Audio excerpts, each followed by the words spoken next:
Hey everybody, welcome to another episode of Classic Gaming Brothers. I'm Zach. And I'm Seth. And we're the Classic Gaming Brothers. That's right. We are the Classic Gaming Brothers. Happy belated Christmas to everyone, because this episode will be coming out a few days after Christmas. And an early Happy New Year's to everyone.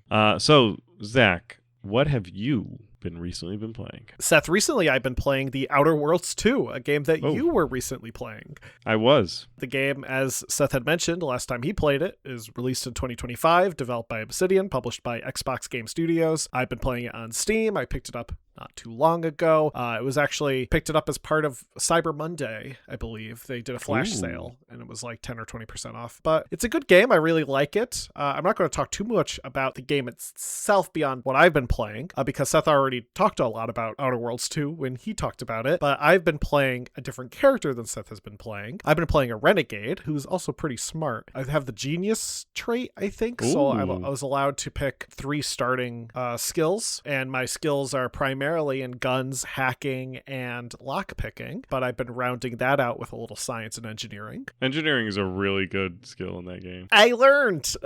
Yeah, you run into a lot of it. Yeah, I was trying to do something, and none of the options besides engineering were easily close to what I could get. It was like engineering 2, but everything else was like brawny 4 and stuff. Or so was it like, the house that you need to sneak into or something like that? Yeah, Up at the top of the hill where you get the electricity to the thing at the bottom? Yeah, I've been enjoying it so far. My character is a bit more loose with the rules, a bit more chaotic. Because I'm a renegade, I'm really good with guns, and I like to shoot first and ask questions never. How's your character different than mine? I thought your character was more like sneaky and trying to like... No, he's a convict. Yeah, but your character had the thing where you like stood still and no one could see them. My character has 0 like stealth. I don't have any stealth ability. My character also has 0 stealth ability. Oh, okay. Well, I guess we're playing similar characters. He has a high lockpick ability, which grants you the ability to pick pockets, and the skeleton helmet that you find in the field in the first map gives you 100% invisibility. If you stand still. What you could do when you stand still is pickpocket people. My character is not necessarily stealthy. He's just a criminal. Right. Well, mine's a renegade, so they were never indicted on their crimes. That's fair. My character decidedly spent time in prison and then was relieved of prison, but yet he wasn't penitent about his time in prison. My current companions, I've been playing with Val, because it's always good to have a healer, and I've been playing with... Val's the robot, right? Yeah, Val's the robot, who I upgraded already, so she's a little better at being a robot. I've been playing with Aza, who is a character you meet on the second world, and what's fun about Aza is she's part of a group called the Glorious Dawn, who are a cult, and they are a cult connected to the main faction of the world you're on. Like they are spun off of the main faction of the world you're on. So if you talk to anyone from the main faction, I can't remember their name right now, but if you talk to anyone from that faction and Aza is near you, they get really freaked out. They're like, hey, there's a cultist there. It doesn't seem to affect people. Like, I could still do missions. It's just, it does make people a little concerned for their well-being. And Aza doesn't help because she threatens to stab everyone she meets. So, but yeah, no, it's a fun game. I'm enjoying it. I like one of the missions on the second world. I really don't want to spoil it for you, Seth, but it's so good. There's, if you have to talk to, I think his name is something Dunbar. He's like Acquisitions Officer Dunbar or something on the second planet, and he sends you on 3 possible quests. I highly recommend doing 2 of them at least, because one's very silly, but very good, and tough. It's a really tough quest, but it was well worth it. But yeah, that's Outer Worlds 2. I've been enjoying it. I'm excited to play more. I really loved Outer Worlds 1, so I'm really looking forward to getting more into this game. Seth, what about you? What have you been recently playing? So recently I've been playing Terminator 2D No Fate, which is a arcade action with like some really good pixel graphics, blending scenes from Terminator 2 Judgment Day into the game with multiple endings. It was developed by Bitmap Bureau and published by Reef Entertainment, and it is the game that T2 should have gotten. Just released in 2025. And in the first couple of levels that I've played through, you play as Sarah Connors as you run through the levels shooting a pistol trying to find your son who's been captured. And then you go and rescue him and then drive off to a compound, and you're invading a science compound, and then you're just killing scientists that are wearing hazmat suits. And then the boss battles a bunch of different colored scientists in hazmat suits. The game is pretty simple in regards that you could shoot, you could jump, you can slide, you can target. Like if you want to stop and target, you can do that, kind of like Gunstar Heroes, and it's just an ultimately good platformer. It is right now full retail $29.99, it's $30. The game is not necessarily super long. It is more retro styled, so if you're looking for a fun T2 game, definitely recommend picking it up. If you want to check it out but you're not super sold on either the retro aesthetic or the T2 aesthetic, wait to pick it up on sale, because I think it's definitely worth it for playing through it. I've been playing through it and really been enjoying it. So that's Terminator 2D No Fate, which has been a lot of fun. Great. That sounds fun. I'm aware of that game, and I remember seeing the trailer when it came out, and I was really excited for it. But I haven't picked it up yet, but I'm looking forward to picking it up at some point and playing it. To get into today's episode, we're going to actually be kind of doing a follow-up to one of our Christmas episodes / episode 40 when we talked about the Sega Saturn, when we talked a little bit about Nights into Dreams. We've never really done a full episode directly just on Nights, so that's now. We're going to talk about Nights into Dreams. And that's Nights with an N, so not Nights right. with a K. Nights as in the time of day, not Nights as in the noble class, which I think was something that we also said back in episode 40 when we originally talked about Nights into Dreams very briefly. Well, we're almost at episode 340, so people could not have listened to that episode, and I wouldn't blame them. Don't necessarily also recommend you go back to listen to it if you want, unless you really want to learn about the Sega Saturn. Yeah, that's true. Which, who needs to? Now, Nights into Dreams is an interesting game. The reason I thought it would be a good episode for this time of the year, the holiday season, was specifically not a lot because, of good Christmas games. Yeah, it's not also really a Christmas game, but there's a Christmas spinoff, which we'll talk about, and I keep seeing posts about it on my Blue Sky, and I was like, I know what I want to talk about today. So thank you, Blue Sky, for having algorithm that caters to my interests. Question in regards to Christmas games in general, and in games in general. I was recently watching I would say documentary, but really it was just a YouTube video.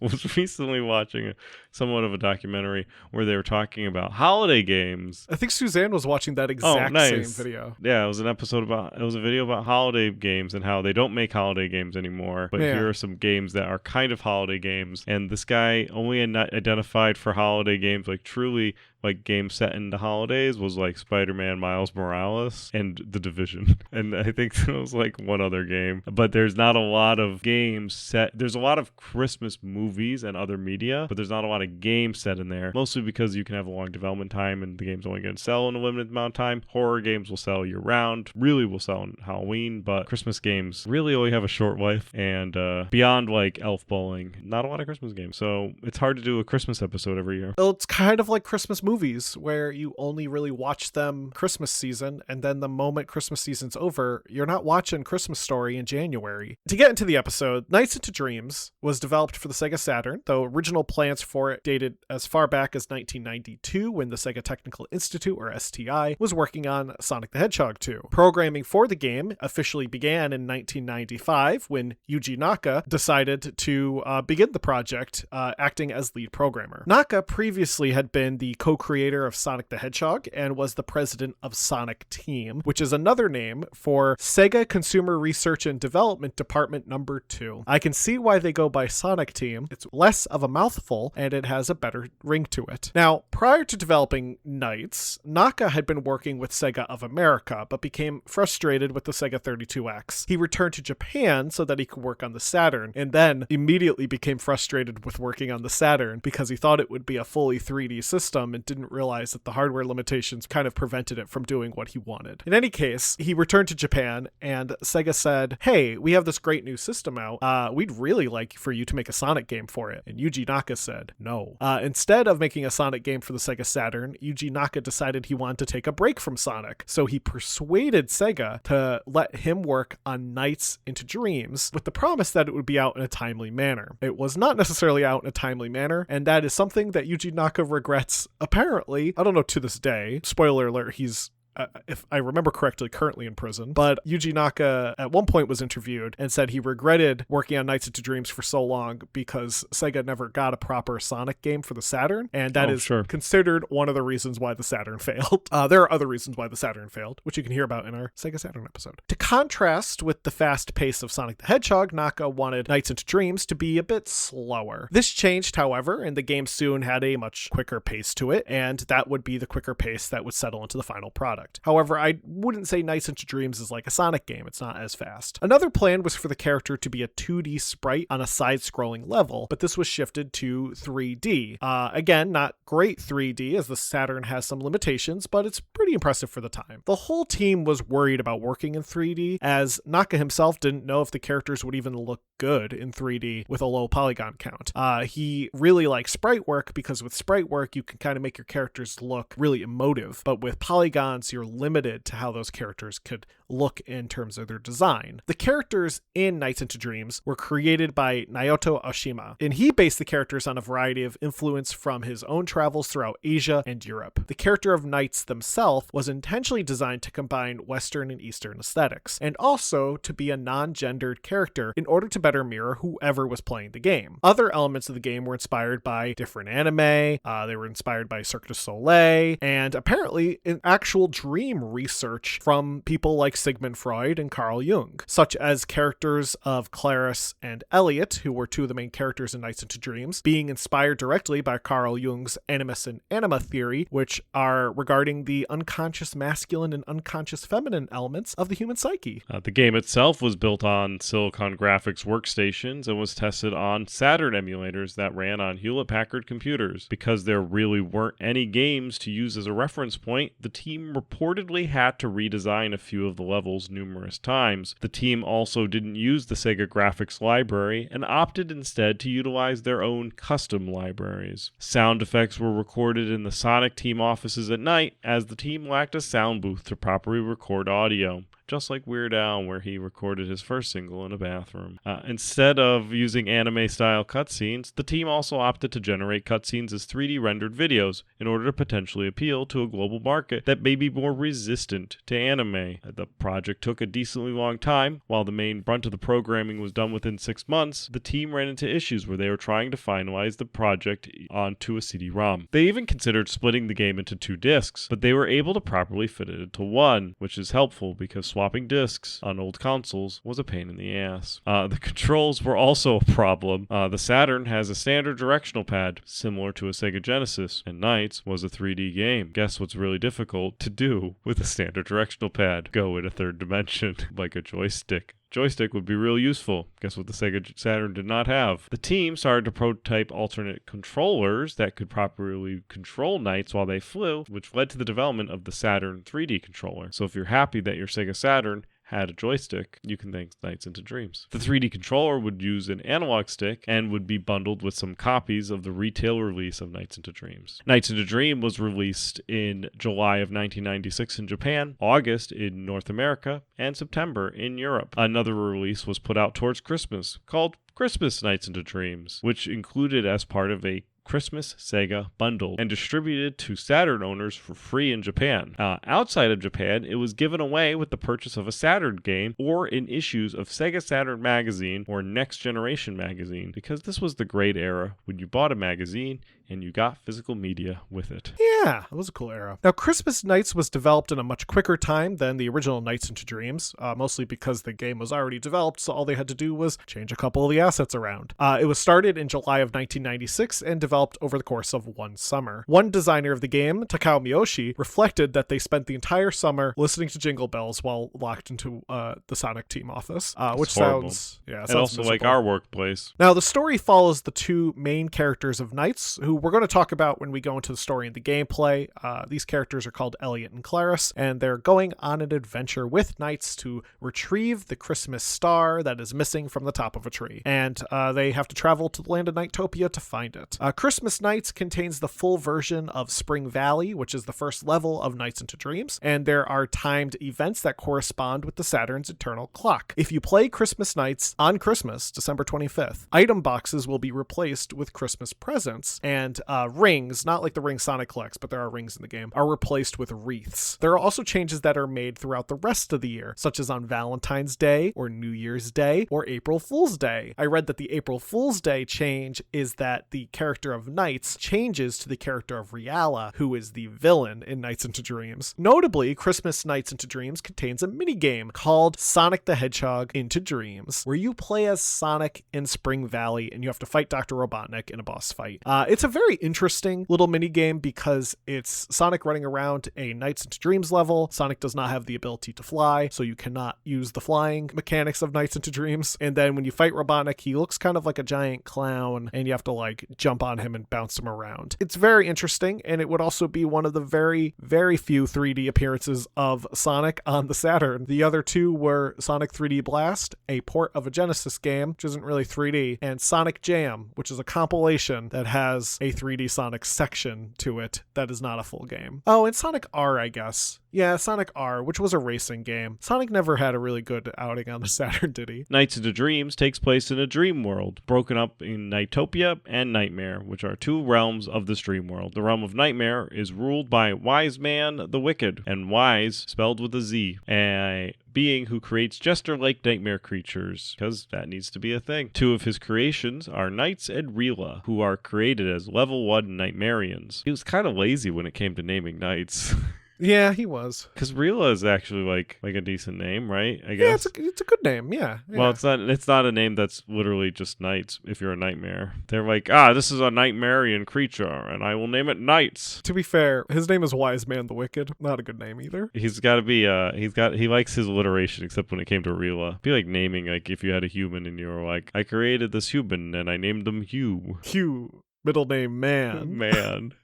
Knights and Rila are created as level 1 Nightmarians. Why aren't they created as level 3s? Or I don't know. They're just level 1 Nightmarians. Oh, he creates different, like Wiseman creates different levels, and Knights and Rila are the 2 level 1s. Does he start at level 1 and work his way up? No, I think level 1 is like just like the floor. Level 1. No.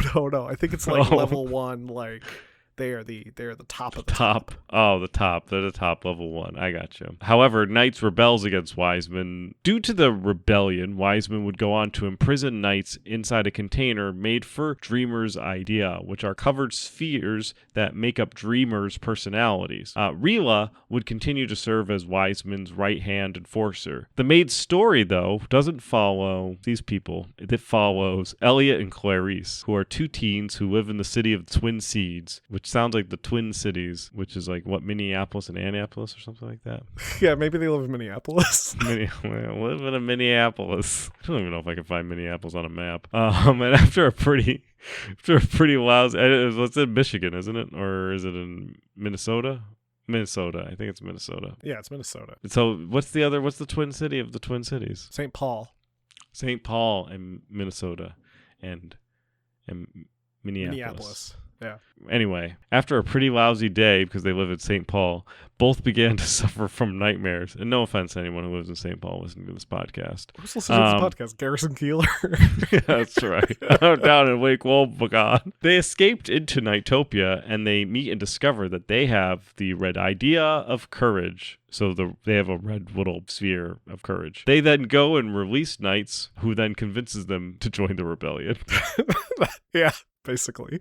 So 2 children who are sad that they live in the middle of America and northern middle America. They're just depressed. It's winter probably, and everything's cold and miserable in Minnesota in the winter. And they have a pretty crappy day, and then they go off into a nightmare realm and team up with they free somebody from prison and then team up with that prisoner. Yeah. Now the gameplay sees you playing primarily as 2 characters, Clarice or Elliot. The 7 levels of the game are called Dreams, and they're split amongst the 2 characters. So 3 levels are unique to Claris, 3 levels are unique to Elliot, and the last level can be played by both. You start out the level controlling either Claris or Elliot, and you have one of your ideas stolen by the wise man's minions. Now, the ideas can be stolen by the minion, except for the idea of courage. That's the only one the wise man can't steal. Don't know why. You must then find an idea palace where knights is stored, and you release knights, and then either Claris or Elliot transforms into knights, and then you control knights through the level. Everybody got that? Now, knights' segments are flying segments where you move through a predetermined path and you have to collect various orbs and stars.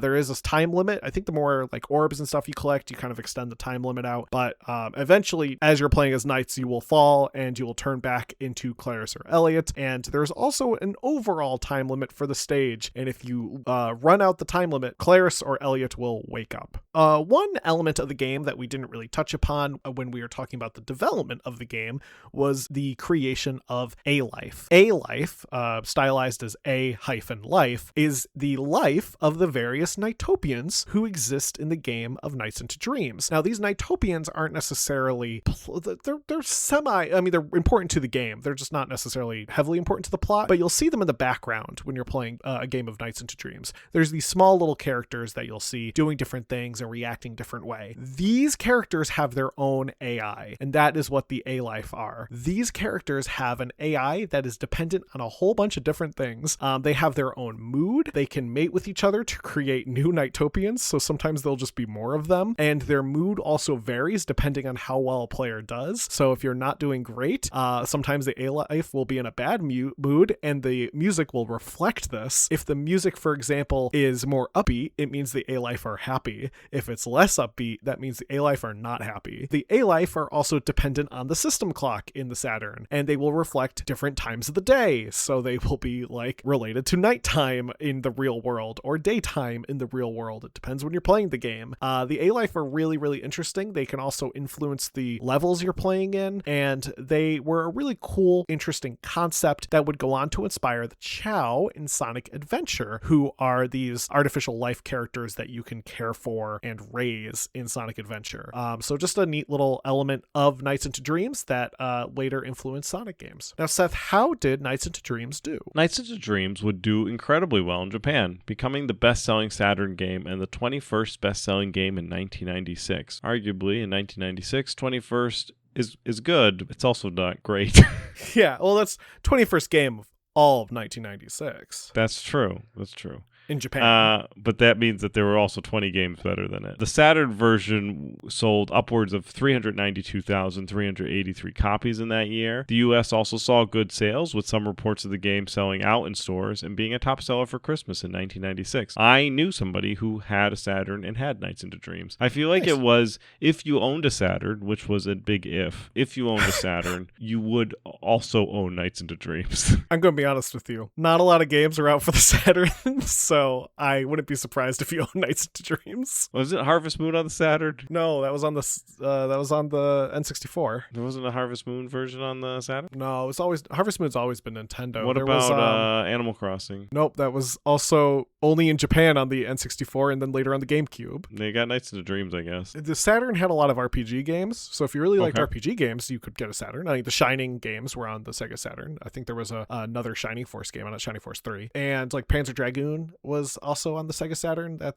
was a pretty popular game, but like it didn't really have any games that were like Sonic, you know? It didn't. I think Knights was the closest you got. It was by the same team. And beyond it being a top seller and being both a top seller in the US and in Japan, people also loved it. It was very well rated through both critically and through public ratings. Computer and Video Games gave it a 5 out of 5. Edge gave it an 8 out of 10. And EGM had an 8 out of 10. People praised the visual aesthetic, the music, the gameplay. Some reviews noted that the console may have been a bit underpowered, leading to the occasional visual glitch. A remake of the game was released exclusively in Japan for the PS2 in 2008, offering updated 16:9 widescreen support. This version would later be released for the PSN and Xbox Live Arcade in 2012, and a Windows version was also released via Steam. Elements of Nights into Dreams would spread out throughout other Sega games, such as Clarice and Elliot appearing in Burning Rangers, a Knights-themed pinball level in Sonic Adventure, and Knights being an unlockable character in Sonic Riders. I think it's gone, though, off of Steam. I think they delisted it. Yeah, December 6th of last year, Sega went through and delisted a number of games from stores, online stores. So if you owned them prior, you're still able to play it, and some titles would be playable for the Nintendo Switch Online subscription, but it was a significant list of games delisted on Steam and delisted off of Xbox, including Nights into Dreams. Yeah, sad. I have the Steam copy of Nights into Dreams. I think I tried to play it once. I think it was very busted, so maybe they fixed it eventually. I don't know. In any case, Archie Comics would go on to do a limited 3-issue long miniseries run to adapt the game into a comic. A second miniseries was done following this release, so in total there are 6 Nights into Dreams comics published by Archie. It would, however, never get picked up for a full comic run. They had done the first miniseries in an attempt to see if people would be interested, and that sold decently, so they did the second miniseries to see if people would be really interested. I don't think that sold well enough to warrant a full comic run. However, Knights would later show up in the Worlds Unite crossover storyline with Sonic and Mega Man, which was written by classic gaming brother Ian Flynn. Now, a sequel to Nights into Dreams would eventually get released. Knights Journey of Dreams would release in 2007 for the Nintendo Wii and utilize the Wii's motion controls. Since then, there has not been another Knights game. So it's been almost 20 years since the last Knights game, and Sega has really not done much with the character besides put them into things. So Knights does show up occasionally as a background character or a playable character in like a racing game. But that's about it. Makes me sad. I think Knights is a fun character. I would really like to see Knights come back in some form, maybe do a proper re-release of the original game. If Sega ever did like a Saturn mini, that would be really cool. Don't think that's going to happen because the mini console fad is kind of over now. Who knows? But that will do it for our Nights into Dreams episode. With that, we're going to get into our retro rewind, unless Seth has something that he wants to contribute, because you've been looking. Oh, no, I don't have anything to contribute, other than sad when companies come in and delist games. It does make me sad. To get into our retro rewind, let's talk about a game that is definitely delisted, and that is Opera Fatal for Windows 3.x. It was developed by Rusk and Purit Meyer Multimedia, and it is an educational game, or an edutainment game rather, where you play as an opera director looking for stolen music before the night of the big opera. Ooh, sounds like a riveting time. Yeah, it was an interesting game. It's a fairly straightforward educational point-and-click adventure game. It plays in a first-person perspective. You go to the opera and you click around and try to learn things while the person who stole your music leaves you cryptic notes. I thought the game was, in fact, a bit boring. Not that I find opera boring, nor do I find educational games boring. In fact, I like both. I like educational games, such as good old Super Solvers, great game, and I like opera, in fact. Carmen is one of my favorite operas. Opera Fatal lacks a lot of the usual charm I come to anticipate with a point-and-click educational title. For example, I like being able to click on random things and watch them do something funny. That's probably from me growing up playing humongous games, but a lot of games copied that formula, and I think it works. Because when you get bored looking at one screen and you want to click around, sometimes you want to see something funny happen. This game has a lack of that. There's some of it, but an overall lack of it. And also, I thought that it just was not a really fun game. Overall, I don't think it holds up. Next week, Seth, I want you to play a Windows 3X game. I want you to play Private Eye. Well, thanks. Zach had me play Dig Dug 2 for the NES, which was developed and published by Namco. It's an action game where you play as Taizo Hori, or as I like to call him, the tiny little guy with a weird stringy thing. Since you're not actually introduced as Taizo Hori, and you probably only reference that in the manual. He's equipped with a pump that you can use to blow up enemies, which are Pukas and Figars. Pukas can run into you and kill you. Figars can blow fire at you and kill you, and they both can kill you in one shot. You get an air pump, which is a stringy thingy that you can shoot at them from far away and fill them with air until they explode, or a jackhammer, which you can create faults in the grounds, which I actually didn't do, but I think you could split the land up a little bit. There's no like maze chase type of situation going on, which is what the original Dig Dug had. Also, Does the original Dig Dug, you go down and dig Dug things? Yeah. Well, you dig down and you things have are to coming kill the from bad you. guys. Yeah. Dig Dug 2 is played on the ground, and you're not really dig dugging down. You're just shooting your air pump, killing bosses, and going to level after level. Definitely has dampered that change in form has dampered the success of the game and was not as popular as the original Dig Dug. It is a game. It's not anything remarkable, and with that, I don't think it holds up. And I don't think it held up when it came out. Next week, Zach, you can play Wrecking Crew for MS-DOS. Great, I will. Well, with that, I want to thank everyone for joining us for this episode. If anyone has any memories of playing Nights into Dreams or the Sega Saturn in general, you can email us at classicgamingbrothers@gmail.com. We're available wherever podcasts can be found via Podbean, iTunes, or iHeartRadio. We're available on YouTube. Be sure to like and subscribe. We're available on our website, www.classicgamingbrothers.com. We're also available on social media. Look us up, Classic Gaming Brothers or CG Brothers Pod. With that, Seth, am I forgetting anything? Don't play games like my brother. And don't play games like my brother. I've been Seth. And I've been Zach. And we've been the Classic Gaming Brothers. That's right. That's right.